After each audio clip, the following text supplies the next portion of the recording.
Okay. Well, y'all, welcome. Thanks for being here today. It is March 10th, and are we recording now? We'll officially start our meeting today. So thanks everyone for being here, and for those of y'all joining us online, we're glad to have y'all. We have just a couple of quick presentations today to update y'all on. We're actually going to start. Mariah Shirley here is our facility manager for both the fitness center and for the Sierra Outdoor Pool. And so we have a couple of exciting changes. I know we're mostly talking about the Sierra Pool membership, but maybe a quick update on the birthday celebration and maybe some membership numbers as well before we get started. And we'll go from there. We'll turn it over. Yeah, that'd be great. Do you have her presentation? Okay. So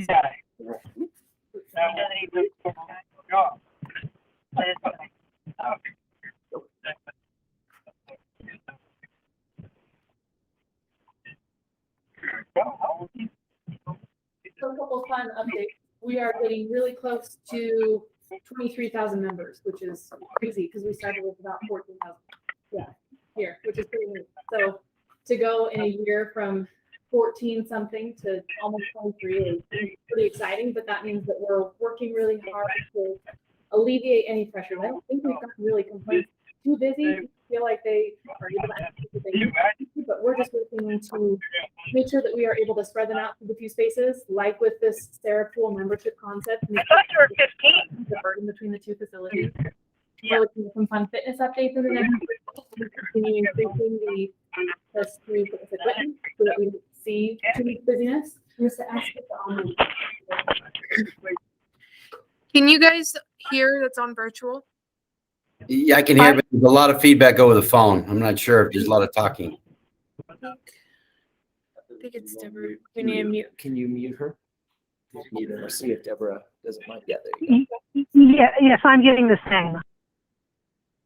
Okay. Is that better? Yeah, that is better. Okay, perfect. All right. And so the first thing that we'll be going over real quick is we're changing our Sierra punch passes to a membership format. One of the reasons is to alleviate kind of the purchase pressure to individuals. It has seemed that when you purchase a punch pass, you kind of hold to those punches near and dear, and you are worried about not being able to use the entirety of the value of your punch pass. And so people end up trying to coordinate them throughout the summer, trying to land them on perfect dates. They're also worried they don't want to go on days that might have a little bad weather, or they don't want to go for just an hour or so during the day because they don't want to lose the value. And so moving towards a membership structure allows for people to not have to think so much about their usage. It's just accessible to them. And we've tried to price it so appropriately that it doesn't really, there's not a price difference. They won't notice it. In fact, it'll be a better deal for them, but then they won't have to think through each usage in the same way.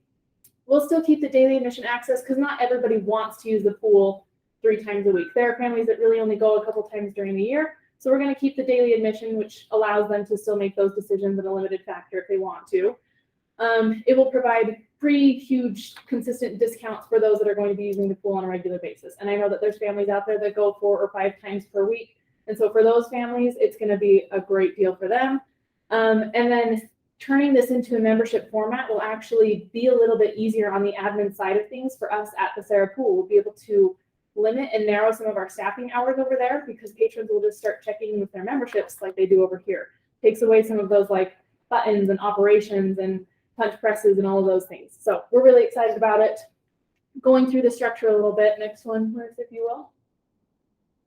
So this is just a quick comparison of the 2 fee structures, what our 2021 model was and our 2022 model. So just so you can see a quick overview, it is not monumentally changing the pricing to members. It's not that crazy of a difference. A consistent purchase that our members were doing was the 50 punch passes at $140. Now, if they're a member here, they can buy an all-season pass for $110. So we did the math on it to make sure that it was a good resource for them, but it is going to be a little bit more accessible than it was in the past. So we're excited about it. Next one.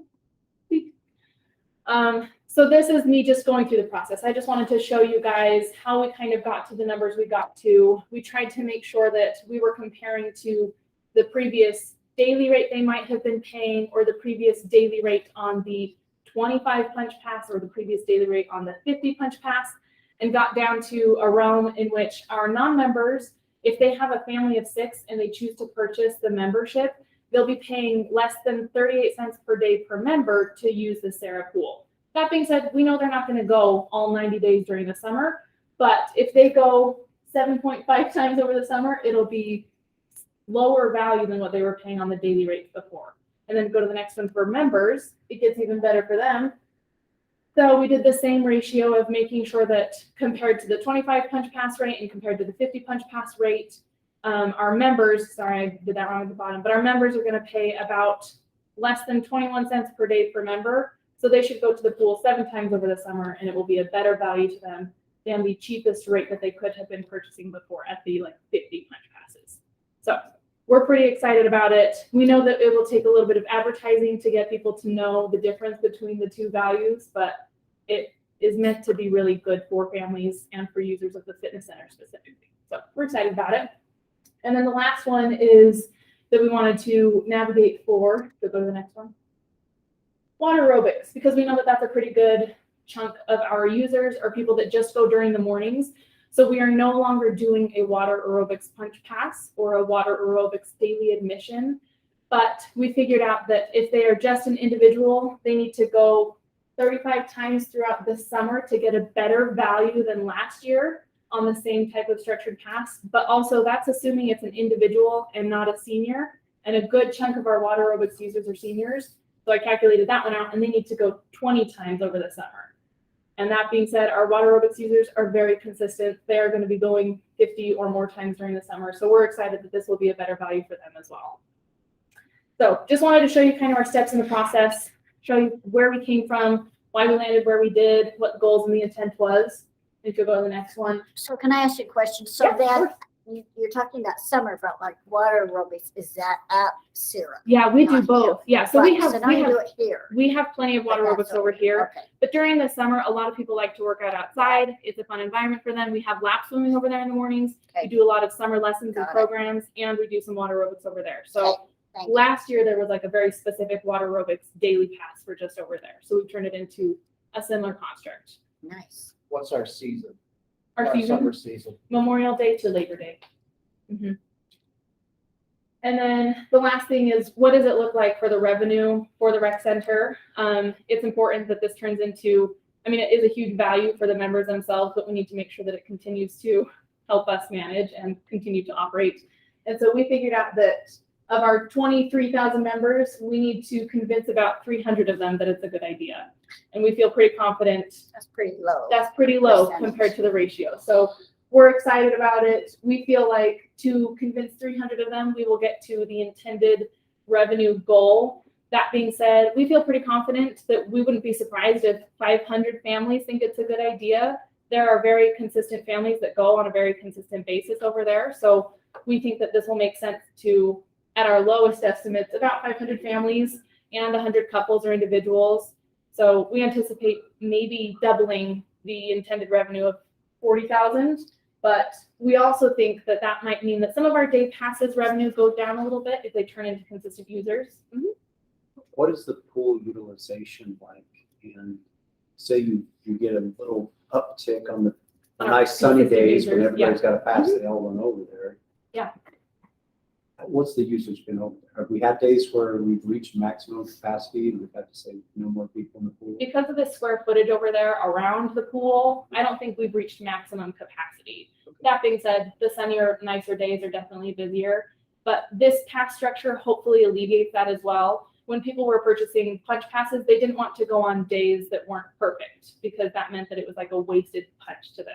But now, if you can sneak over there for an hour and it doesn't feel like you wasted a punch, they might do it on a day that's going to be sunny in the afternoon and then fade down a little bit. Or they might go on a day that there's a maybe rain potential. They might be more willing to go on some of those other days as opposed to everybody crowding the 10 perfect days that happen over the summer. So it is also to alleviate some of that pressure and concern.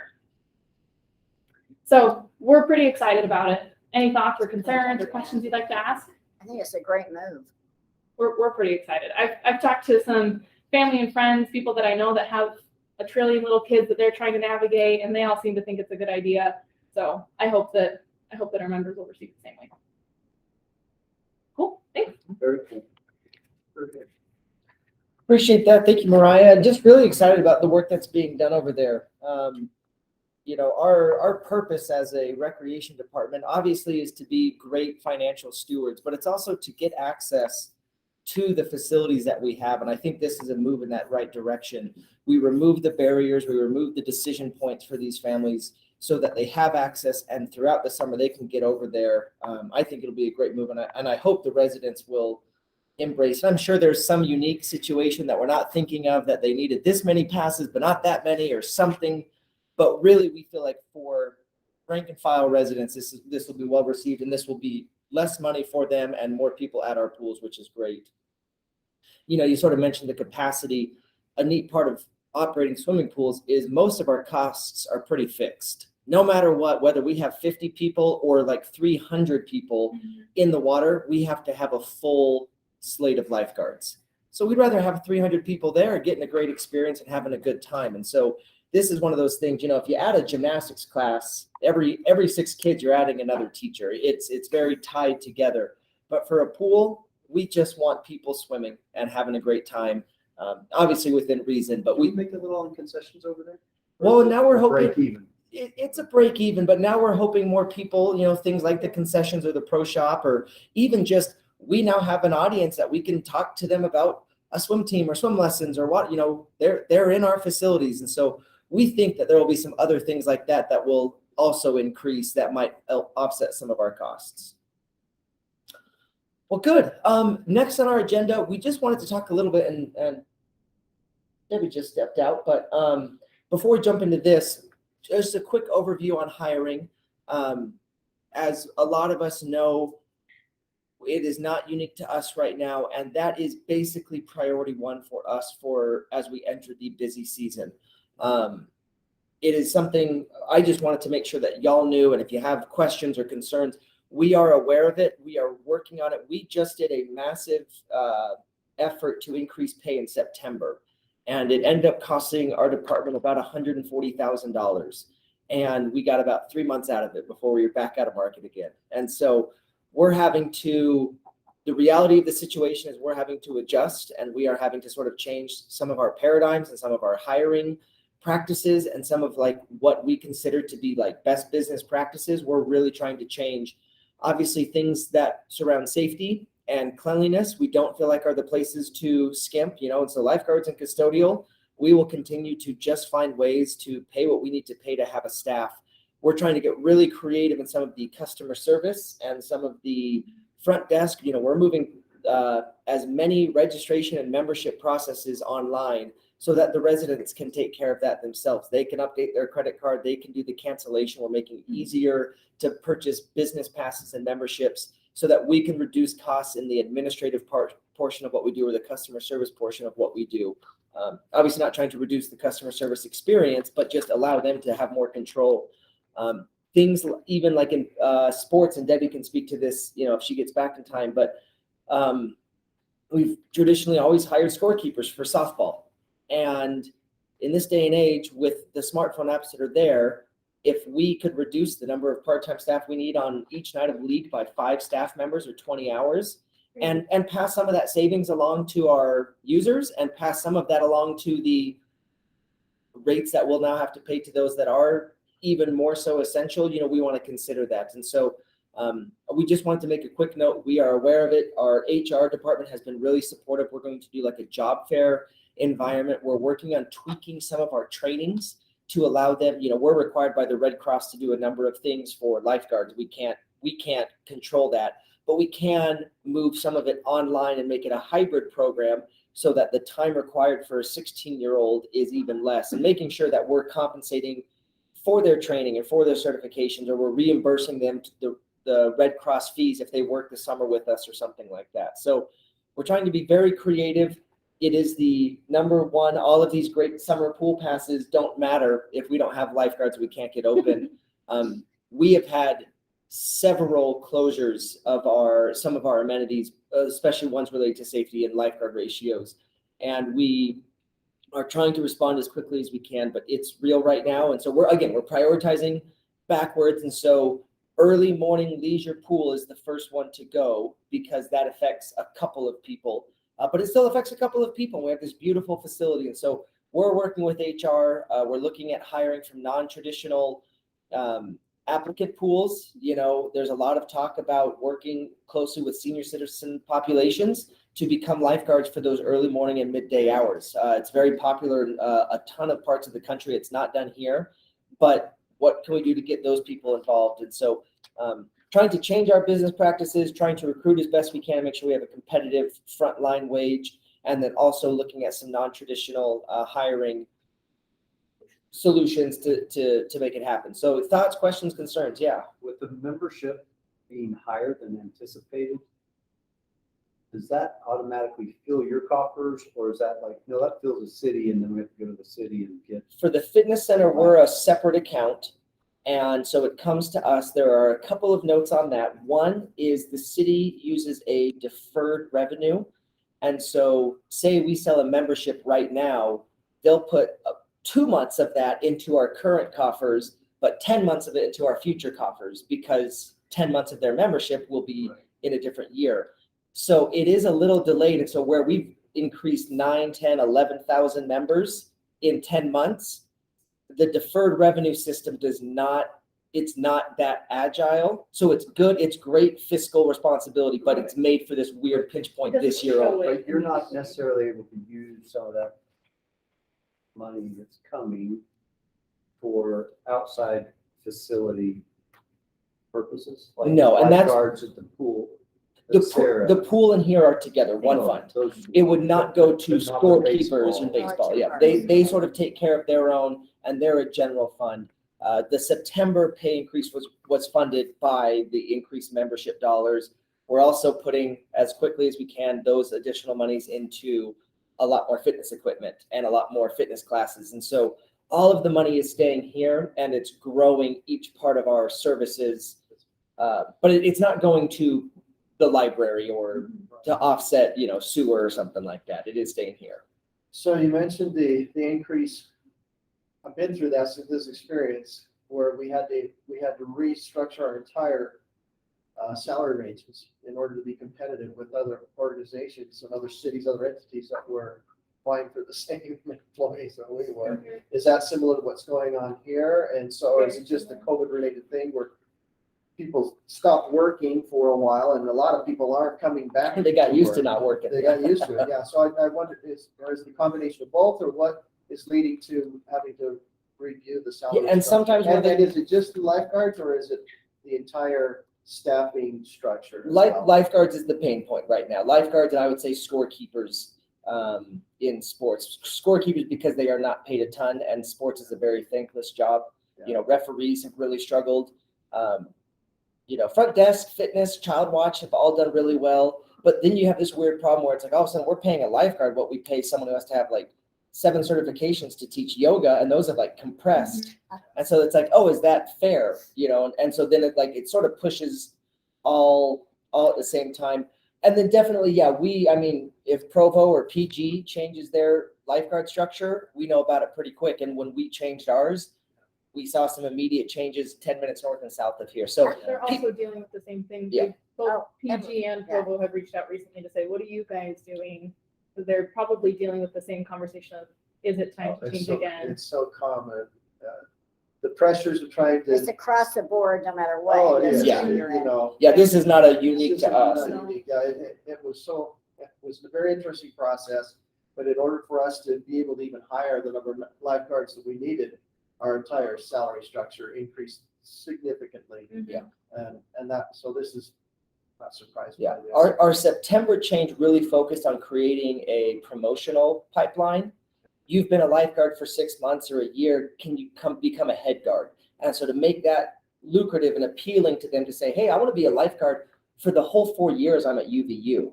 This is where I work while I was here at school, as opposed to I worked here for 6 months and now I can get a better job, so I'm out. We wanted to have them with us for 2 or 3 years. So this next one would probably focus on just the baseline, attracting and getting them to submit an application, get them from off the street to here. And so I would say the things we've had the most success with have been word of mouth referrals. And so people that already work here are getting their friends to work here.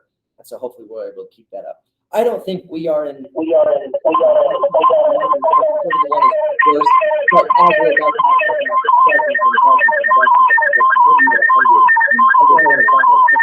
Hello? We picked up with 425 part-time employees during the summer months, so. And that's about what we'll hit between 425 and 475. Yeah, it's crazy. It's crazy. And with the change in attitude of young people, there's not the same enthusiasm. That used to be your summer job.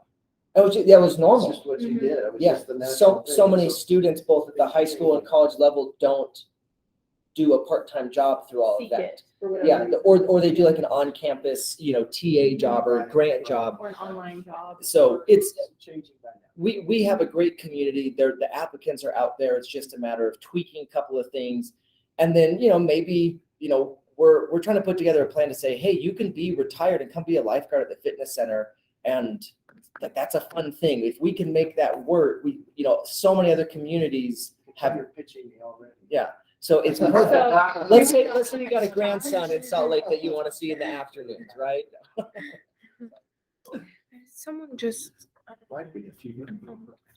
Perfect. Well, y'all, I have just the last thing here then. And then we'll get y'all out of here. We wanted to talk and really try to put a bow on the last 3 months of meetings that we've had about our co-sponsored programs and organizations. This is the letter that we anticipate sending to them today. And so we sort of wanted to review it. Not that we'll read it verbatim, but this takes into account how we'll get the fields to them, what the new pay structures will look like, what are some of the practical changes that they might expect, and then how we will work to offset those costs for them or the investments that they'll see as we change our structure. So we'll come down. Hey, Bryce, Yes, sir. I've got just a quick comment on I think you've got a typo on the field scheduling, Oh, perfect. because it's saying that, it's saying that OYB will be charged 2 seasons. And that should have been OYS. Correct. Yeah, so that's one of the things. Perfect. So this letter is going out to all the co-sponsored groups. Yes, pending then you'll- the approval or tweaks from today's discussion. We have not. And then you'll get your feedback, because I know that there's going to be a problem charging them 2 seasons for OYS, because they said that there's only 1 season, but that'll be. And that's the number one is what has always been done. The change is that they will only be charged for 1 season. So they should or that's what they have requested is what we'll be changing to. So number one essentially says that the changes we're implementing will not go into effect for the current season. We will use previous agreements, arrangements, scheduling priorities, everything for the current season, which means all of the athletes, regardless of if they're recreation or competitive, pay per kid per season. And so the numbers we talked about last time, that means someone who uses our fields 20 hours a week and 20 hours a week for 40 weeks, and someone who uses our fields 1 hour a week for 6 weeks pay the same. But that's how it's been. And so we're not going to make changes because there are operational needs and these programs just need to move forward. And the approval process, the budget process is taken such time that we'll basically say business as usual until June 1st. Then starting in 2022 and beyond, do you mind scrolling up to number 2? We will introduce the new structure. We gave sort of a range because Orem Youth Baseball ends July 4th. But soccer ends the first week of June, and football starts in August, and soccer starts tryouts in August. So we said, look, when you have your natural break is when we'll switch over the new processes and rates and everything like that. Programs that feature recreational play, as we have a chart down at the bottom that we'll sort of review. Programs that feature recreational play will continue that are run by a co-sponsored group will continue to pay a per kid per season rate. And that rate will be reduced $2 per kid per season. And so for Orem Youth Soccer and for Orem Youth Baseball, they should experience a cost savings there. And so hopefully that helps their bottom line and makes it so that as everything is increasing in costs, they hopefully won't have to pass that along or pass as long as many increased expenses with inflation right now to their users. The next one, programs that feature training and competitive play may qualify for a reduced per hour rate. These programs must be a pre-approved organization that can qualify for co-sponsored training and competitive play. And we ended on a 40% off market rate discount for these groups. And so typically for youth, we are establishing $25, which is actually below market for Orem. When you consider Alpines, Provos, and PGAF's field rates, but we figured $25 was a fair low market value rate, and we will give the co-sponsored training and competitive programs a 40% discount off of that rate. Then Saying that 25 is the discounted rate. 15 will be the discounted rate. But 15. 25 is just. Then if a new organization comes in and says, hey, we're a new soccer club, or we're this or that, they would be at the market rate of $25 per hour. So this shows an extension of trust and building a bridge with our existing groups to say, look, you still get a really great deal. You're saving $10 an hour. And some of these groups are in the 3,000 hours per year range. So this is a significant cost savings to them over market rate. Now, programs that do not qualify for the co-sponsored training competitive play, they're a new group. They're running a revenue generating camp clinic, something like that will come in at the rate of $25 per hour for youth programming and $35 per hour for adult programming. And again, it includes camps and clinics, tournaments and events, and other programs that are not operated by a pre-approved co-sponsored organization. Next, how do we schedule the field? So looking at number 3. Now this is one too that we'll get some feedback on, and we'll massage it to the end, but this is what we wanted to start with those groups. Number 1, sentence 1, the fields will be scheduled by the Orem Recreation Department. So Debbie right here, she has all of the control, and not control in a bad way, but she is the conductor. We have so many individual organizations, games, players, and it's very important to us that we have an impartial city staff member that has the best interests of all of the groups and all of the residents that aren't a part of those groups and the city in mind. And that's why Debbie, as a city staff member, is best equipped to administer that. She reports to the department, she reports to the city staff and the city council, the city manager. She is in the middle of all of it. And so that is a significant change. And each group was given a field or paid a flat rate and got exclusive use to a field. And we have good partners. And so for the most part, it pretty much worked out. But when we looked at it, it just wasn't equitable or fair, and it didn't allow new teams, new sports, new organizations to enter. And since these are funded, these are taxpayer dollar fields, it's important that we created that access. Question. Yeah. In this process, I think you've mentioned this before, so Yeah. forgive me for asking this question.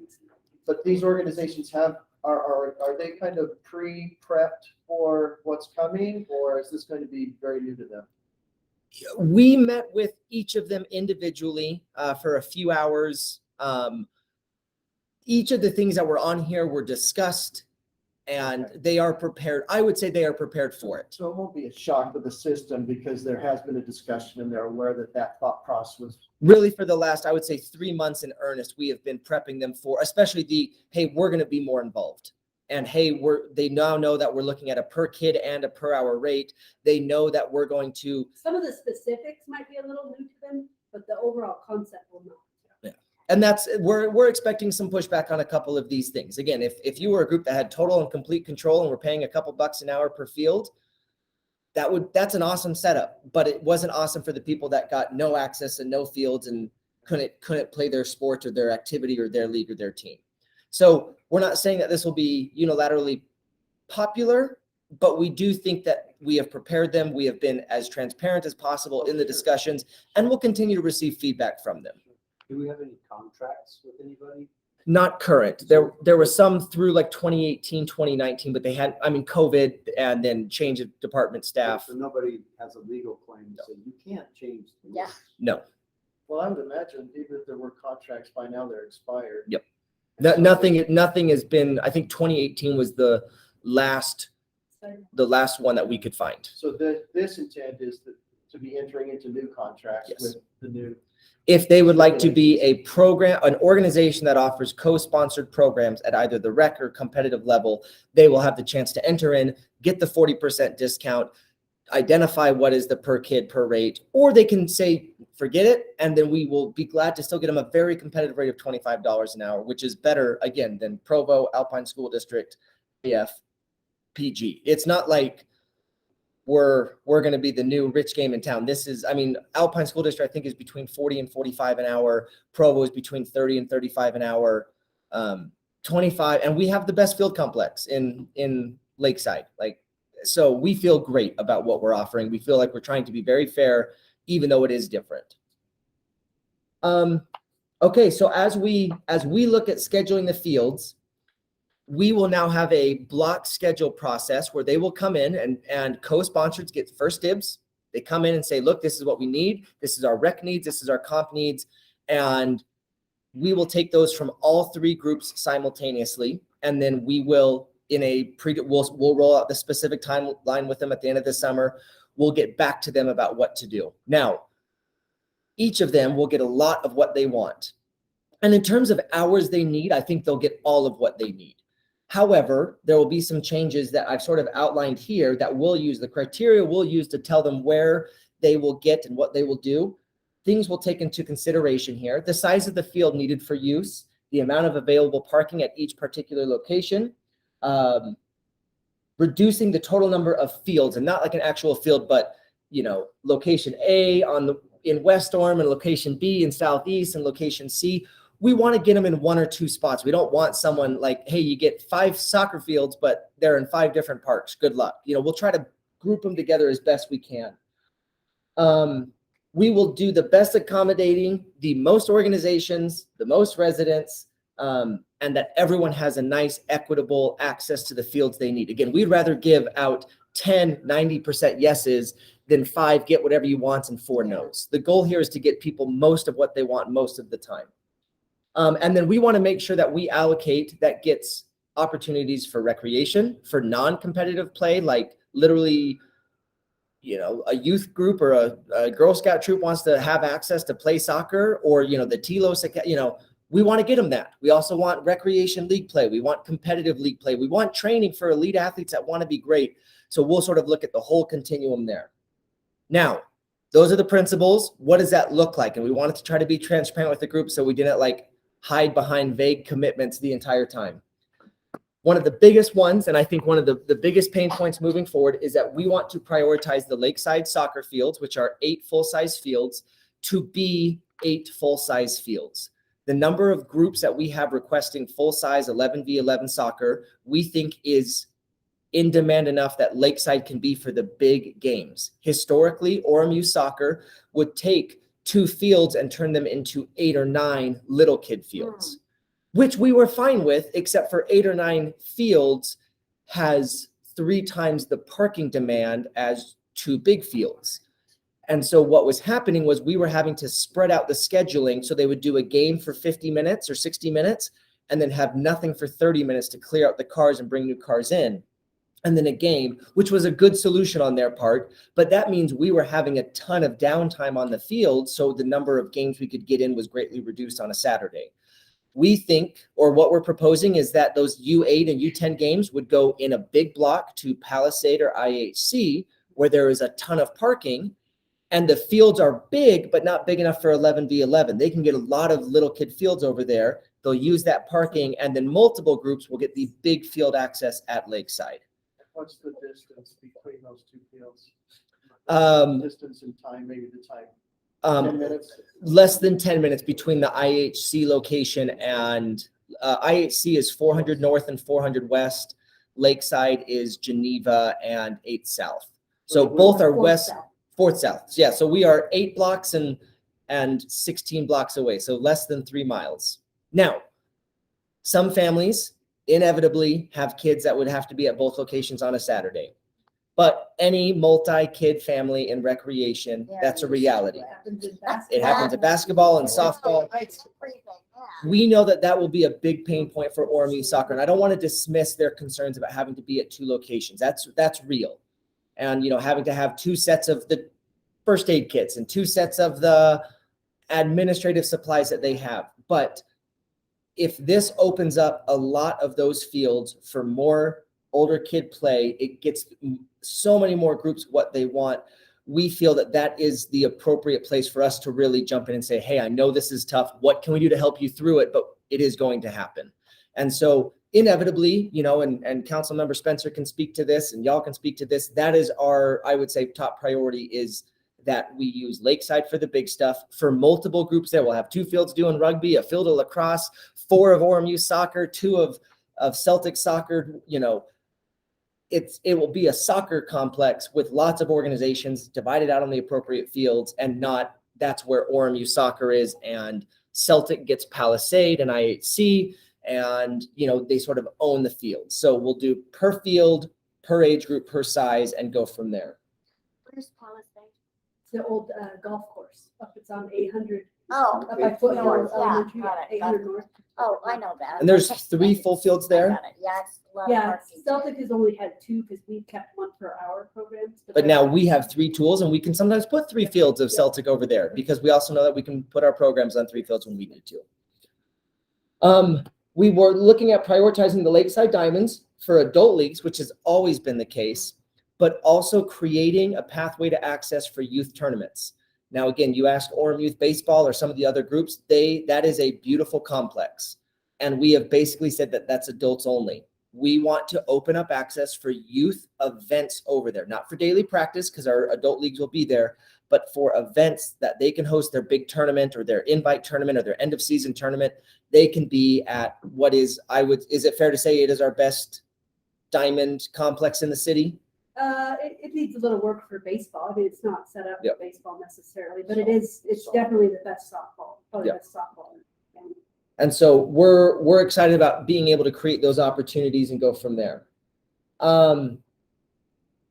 We are working on the city center currently runs football in the fall under the lights, and that's the only field sport we have access that has access to the lights. And so again, if other groups are looking for lighted field play, we will now have a process to rotate through over there. We don't want to kill those fields because they're the only lighted ones, but look for those opportunities. We talked about the smaller fields at IHC and Palisade where there's adequate parking. And then the other major thing is that the line painting, so painting the physical lines and the management of the goals and the nets will come to the city departments. And so that's been a sort of a disjointed process where each group owned their own goals and we allowed the storage, and then they would rent the goals out to other renters that wanted to use our fields. We'll now pull all that in and say, when you rent a field from Orem, you rent what you need from the facility. It'd be like going to the basketball gym and having to rent the basketball hoop from a different organization. It's you're renting a basketball gym, so give them the access to the equipment they need. So with each of those, we are talking about the maintenance investment, and we have gone through some of our budget process, and what is currently being submitted and not yet approved, but being submitted to the city council for consideration is the increase of 2 staff that would be able to manage the painting of the lines and the management of the goals this season. Starting in the fall, again, starting in that June, July, August season, moving forward, we'll have the staff that will be able to do that. We'll also be submitting for a turf tank, which is a robotic unit that paints the fields based off of computer files you upload into it. And it is beautiful and amazing and efficient. It uses less paint. It requires less staff hours. And so a park attendant can go to Palisade. They've already, at the office that morning, they told it what map of what fields we were doing. They're awesome. I've seen them work down at UVU. It's so neat. It connects to the GPS, and while you're replacing the trashes and power washing the pavilion and hand watering whatever you need it to do, it's painting all the fields, and then you load up and head out to the next park. So again, less staffing. How much is that piece of equipment? $55,000 per, but you can have it at multiple locations throughout the week. So Monday we paint Palisade, Tuesday we go to Lakeside, Wednesday we go to IHC, Thursday back to Palisade. Go So from you there. pretty well think that you can get it. We think so. At least initially. At least initially, Provo operated off of one for 3 locations. The RAC operates off of one for a 16-field complex. It just matters. We didn't factor in ball field, like. Painting chalk and all that might still. So if we got to do baseball and softball fields, we probably need another one, but for soccer, yeah. Start with one. Great. Next is the goal purchases. And then finally is the Bluetooth lock system for the goals. Traditionally, you had a padlock and you go out and you unlock them, or you check out a key to a group and you hope that they only use the key to unlock the goals for the days they're supposed to. Now we'll be able to distribute a Bluetooth code to their phone from the office, from their desktop. And then when you go over to unlock the goals, it will report back to us that this group unlocked them at 5:15 p.m. and locked them back up at 9:30. We can check out a code for a day or for a season and pull a report so that we can track, say, hey, did you lock up the goals last night? They were vandalized. And you'll be able to say, actually, you did. We can see that they were locked up at this time. And so that will, again, reduce staff demand of driving around to the parks and checking all of it. And we'll be able to manage a lot more of it from here. Additionally, we're going to look at the care tax with a really strong sales tax year. We're hoping to be able to submit for some baseball equipment. The reason we focused on soccer for the budget is because the fees we're raising for soccer, we are collecting more money from soccer and not from baseball. So we said the money that was raised by the soccer organizations should go back to the soccer fields. And then we'll use the care tax to really focus on what we can do for the baseball fields. Finally, and with non-committal language in here, we are committing to put together our 5-year plan for truly expanding and investing our fields.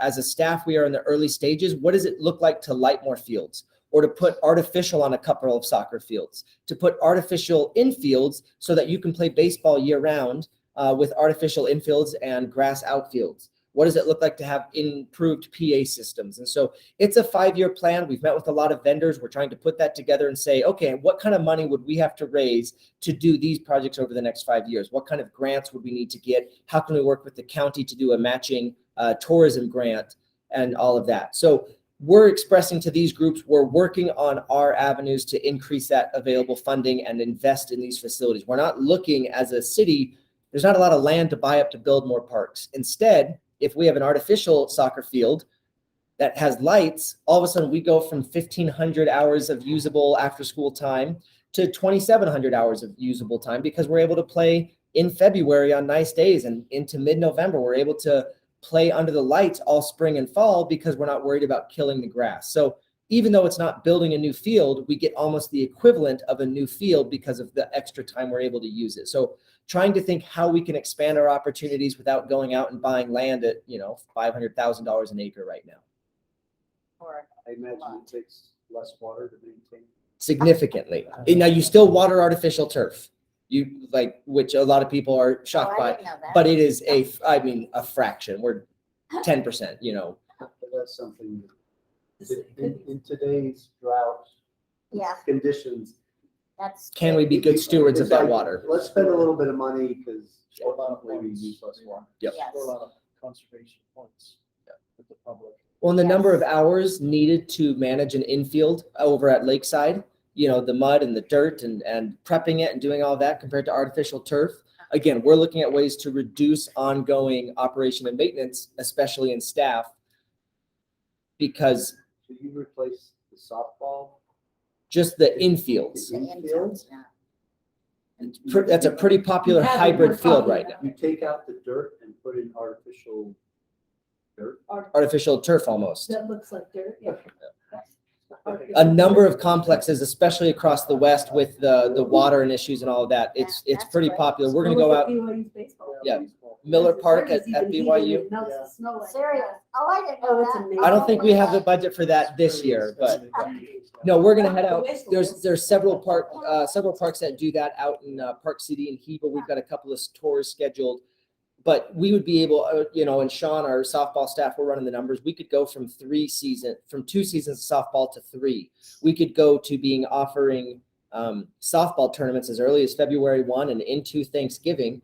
Because if the infield, as soon as the snow melts, you can play. There's no mud. There's no waiting a week or two. We're just having this massive off season.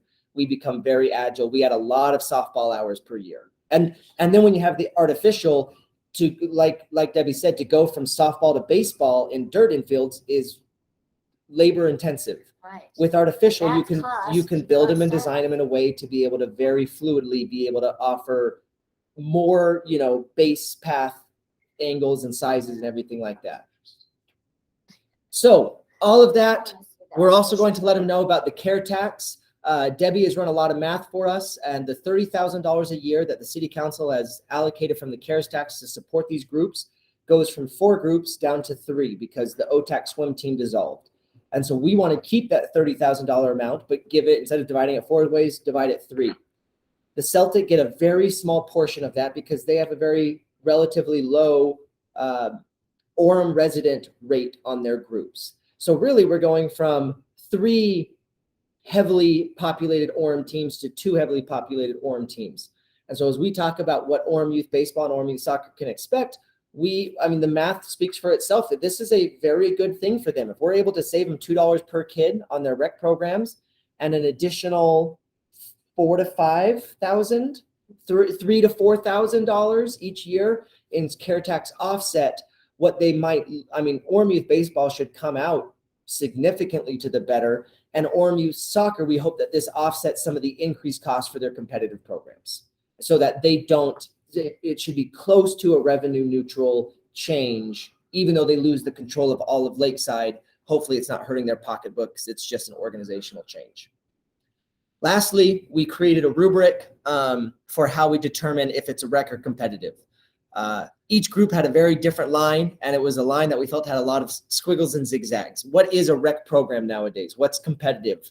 And so we said, hey, let's build a rubric out, and we'll refine it over the years, but that will help us determine to say, hey, tell me about your coaches, paid or rec, or paid or volunteer. Okay, good. How do you form teams? Are you coming in as a team, or is it a draft, or is it just sign up with your neighborhood kids that go to your school? Tell us about the number of games. Tell us about the ratio of practices to games. Are you training 4 times a week for 1 game? Or is it 1 practice a week for 1 game and it's held at a city park? And so as we answer all of this, we hope that this will give us the tool to refine and draw the line in the sand for each group, what it is. Tell me about your uniforms. Are they reversibles and t-shirts? Are they custom sublimated, sponsored by an orthodontist, and they all come in together with matching bags and matching whatever? There's no correct answer, and we'll have to draw the line and we'll live with that. So this is the letter going out that walks them through it. These are our thoughts and justification. It should not be a shock.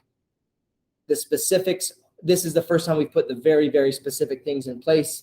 Other concerns or questions or considerations that y'all would like to see us put in before we receive feedback from the groups? I have a question, totally random off of Go ahead. what we're talking about. So sponsors, is there any restrictions on somebody getting a sponsor team? Can we ever, not that I want to, because I don't, but like a beer, cigarette. Do we control that? For rec, we don't do that. But There- the city. or I have anything- used a few sponsors for some of my programs. Oh, for that I've used, basketball? like Nord Orthodontics. Right, but I mean. In our if- policy, it says it has to be child appropriate. I mean, I'm Okay, giving it to a that's child to all wear. I need, yes. Our policy does specify that. Do it we needs to limit be- that for like Monday Night Lights or for? No, I don't do any. North I don't- Utah I County don't do Soccer anything with Association? co-sponsored stuff. That's only for Orem rec programs. I don't know Okay. what each of those. Outside, Orem they, soccer, Orem whatever baseball, I they hope they have. have something in place Just to hope. manage that, but Okay. yeah. Yeah, that was my question. So I'm gonna go out and get a beer sponsor for. Bring them over if they'll It's pay. time. $500, $500. They're on the complex and there's. I don't know, they're. Yeah, we yeah, have yeah. city Sponsors. Budweiser Park. Yeah, They'll bring the draft horses all that. oh, yeah. I don't think they're targeting Orem, Utah just yet. Any other thoughts or concerns? Anything jump out at you as we're being too bureaucratic or harsh? It's not our goal. Our goal is to have a unbiased eye in the middle of all of it. Try to be more equitable. Well, to me, being the new kid on the block, it looks like you're really taking a situation that got to be really cumbersome, but it's not cost effective at all, labor intensive, to something that will work. And yeah, you're gonna have some feedback, but you've got everything in place to let them know why you're doing it and why it will be beneficial in the long run for everyone. So, Well, this to me appears to be a very sincere, well-considered effort to take chaos and to create some order. That's what this seems like to me, and it makes perfect sense to do that. So, yeah, there will be tweaking, but there is with just about anything that you Yeah. implement. And I'm glad we took it to the groups. We got some great feedback from them to get to this point too, you know, and it was interesting what each group focused on. I think we were really prepared for the dollar discussion, and we wanted to be accommodating on that. I think a lot of them said, no, we want to invest in the fields and the complexes. And that was good for us to hear that they want to play on great spaces and in great venues too. And so I think, you know, we got a couple other tweaks from them, but I would say generally it has felt like we all want the same thing. It's just a matter of what that mix is and how we get there. Does this accommodate, do you feel, for future variability, the unknowns, the new sport? I would say that's probably what it accommodates for best, is that Debbie gets to read the lay of the land and make those adjustments, you know. And so inevitably, you know, what happens next year when everyone asks for 5% more, but we also get 5% more new requests? Does everyone lose out on that? Do we continue to prioritize these three organizations? There will be some massaging the solution through, but hopefully this gives us, because right now we would have to call the organizations and say, can we introduce a new sport onto your fields? And they're going to say no every time. Competitive versus recreation, or youth baseball, or youth soccer, those are recreation. They have recreation programs, both have a competitive wing. Oh, they do. And this allows them to be a multifaceted organization to say, hey, your rec soccer, rec rates. Your competitive and district soccer, competitive rates. Okay. They might, and they have argued that their district soccer is more akin to rec than it is to elite, but there will be some nuance. Sort that out. Yeah. Okay. What's Celtic soccer? Is that just another league? It's an organization that's been in Orem for 30 years, and they focus more on the club soccer Pretty than they do the upper level rec. competitive. They're pretty good. And Yes. in meeting with them, they will experience a very significant increase in their rental rates, you know, tens of thousands of dollars. However, they were supportive of it, knowing that it goes into the investment of the oh, good. facilities. So Well, they were because they've supportive. actually been using some of their money to put into the fields themselves. So they'll be glad So it's to kind have of it. offset. Yeah. So you guys take over the improvement. Yes. But we'll get you In the theory, money. we're both very excited about it. They're going to now hold us to a pretty high standard Yeah, pretty I think quick. they're gonna expect more. They will. Of course they will. So that's interesting. I think a very valuable aspect of this plan is that not only do you get to consider other entities that might come in and make requests, but you can also be more judicious, shall we say? There are some organizations that come in and quite frankly, they'll tear facilities to pieces. And that benefits nobody and increases costs for everybody. And so being able to have more control over what's going on, same time as maybe bringing in some desirable organizations, also allows you to be a little more discriminating towards who actually comes in. The good kind of discriminating, but yes. Yeah. Well, No, I know, I tease. I don't mean. I tease. We talked a little Look at bit. that, an inappropriate. No, one of the Word is the tricky right. parts for us was we'd go over to Lakeside and there'd be a soccer team out there, and maybe they were harsh on the field, and we would say, should we kick them off? We're like, we don't know. Maybe they're part of the group, and so it would delay our ability to respond and protect the investment in the fields. Now Debbie has the schedule, and we can say this is not rented. They need to go to an open community park, or they need to pay for a sport field rental, but not in between. Well, good. Well, y'all, that's all we had for the discussion today. I know we got grandbabies to meet, so let's not go a minute over our allotted time. Okay. Thank you for coming out. You guys And all missed Russ's announcement. yes, yeah. Yes, Oh. take it away. I'm a first-time grandfather. Steven seen my Today? grandson yet. Well, I On would his way go to as Salt Lake fast right as now to you meet him. can. That's crazy. What's his name? That's what I should. Evan Charles. Evan? Evan? Or Evan Charles. Oh, pretty good. nice. It's pretty good. Congratulations. And congratulations on Drive this safely, but program. quickly. This is, Oh. Thank you. Drive safely. What but you're quickly. doing. We're is- excited. It's It's awesome. Debbie and I have been By the way, working on it. I don't Debbie know for who to years, thank. but the last 9 months, this has been our Yes. number one, number two focus was getting this organized and easy moving forward. So A liquid that. That's so neat. We'll cross I our fingers know, that it goes like, well. 2 meetings ago when I was sitting for that one, that was all talked about. You've got all the we hope that's the goal. I mean, you've got it in place, you've started Yeah. implementing. Yes. Great. I think it's just. Well, and especially the noticeable